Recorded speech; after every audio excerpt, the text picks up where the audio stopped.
My dear brothers and sisters, we all have the tendency to be impulsive. To be impulsive means to say something or to do something without adequate thought. To be impulsive is to do something suddenly without carefully thinking about it first. Sa ating salita, yung impulsive ay yung nagpapadala sa silakbo ng damdamin. Padalos-dalos, hindi muna pinag-iisipang mabuti ang sasabihin o ang gagawin. And in our gospel this Sunday, we have examples of people who are impulsive. Let us begin with the brothers James and John, disciples of Jesus. Jesus and his disciples were journeying to Jerusalem.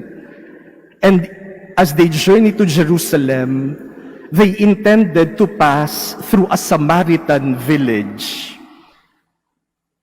But when the Samaritans knew that Jesus and his disciples were going to Jerusalem, and the Samaritans and the Jews were not in good terms, they did not welcome Jesus.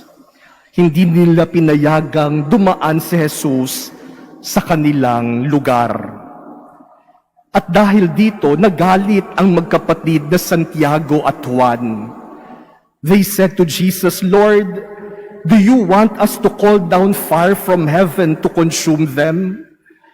Gusto mo ba, Panginoon, tumawag kami ng apoy at bumagsak sa kanila para masunog sila dahil ayaw nila tayong tanggapin?"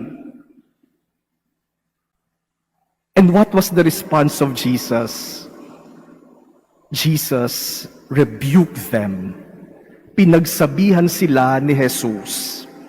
Siguro sabi ni Jesus sa kanila, "O kalma lang, cool lang kayo.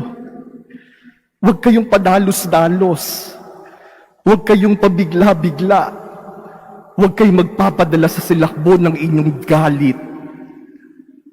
Do not be impulsive." And then we have in our gospel 3 persons who expressed their desire to follow Jesus. Sabi nila kay Jesus, "Susunod kami sa iyo, Panginoon." But at every instance, Jesus seems to tell them, "Are you sure of what you want? Have you seriously thought about following me? Do you know what it takes to be my disciples? Sigurado ba kayo sa gusto nyo?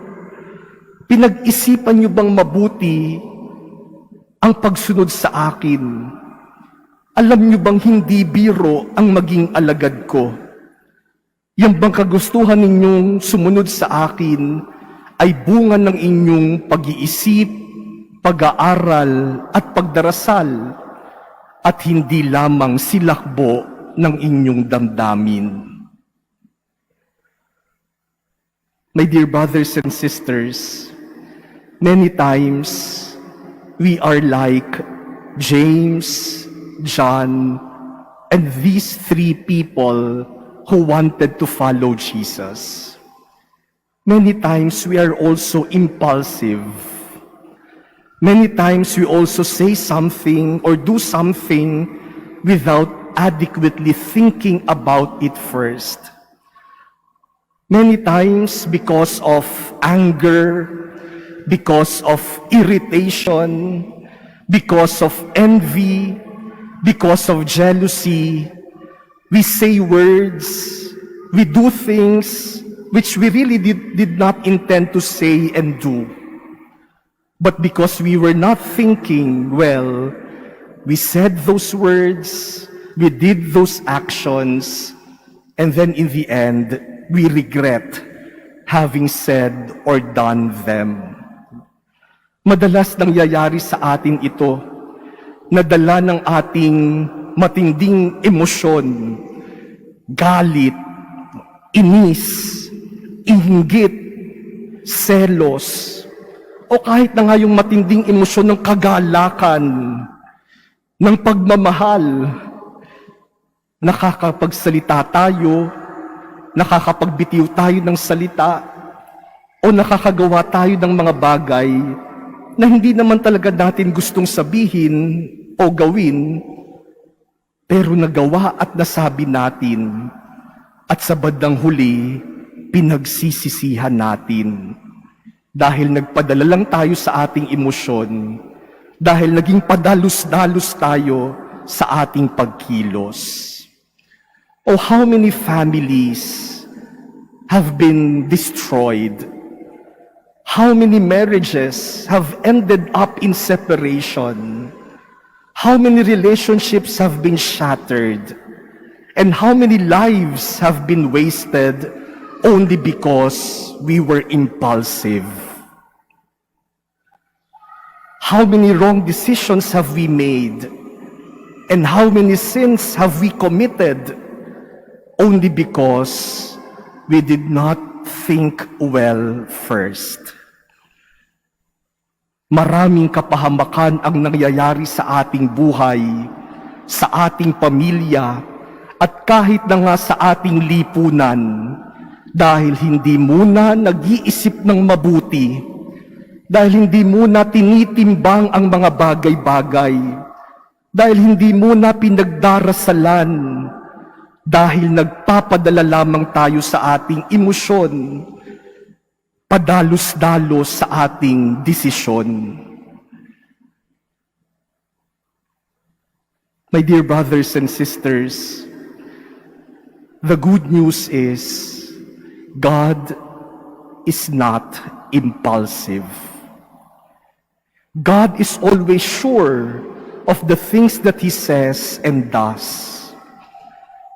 In our first reading today, God explicitly told the prophet Elijah that He has chosen Elisha to succeed him.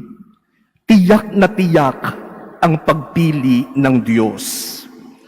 And in our second reading today, St. Paul tells us to live by the Spirit, because if the Spirit lives in us, then we will always be guided.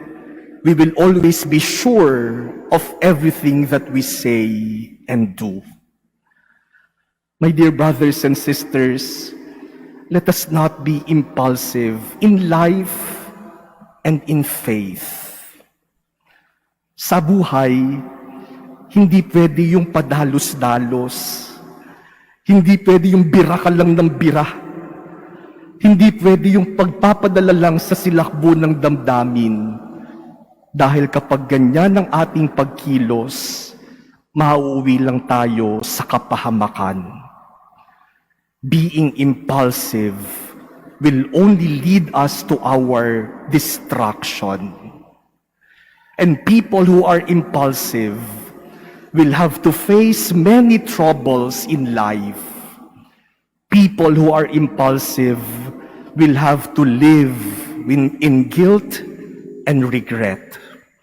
Maraming pagsisisi, maraming panghihinayang dahil nagpadala lamang sa damdamin, hindi pinag-isipan at pinag-aralang mabuti.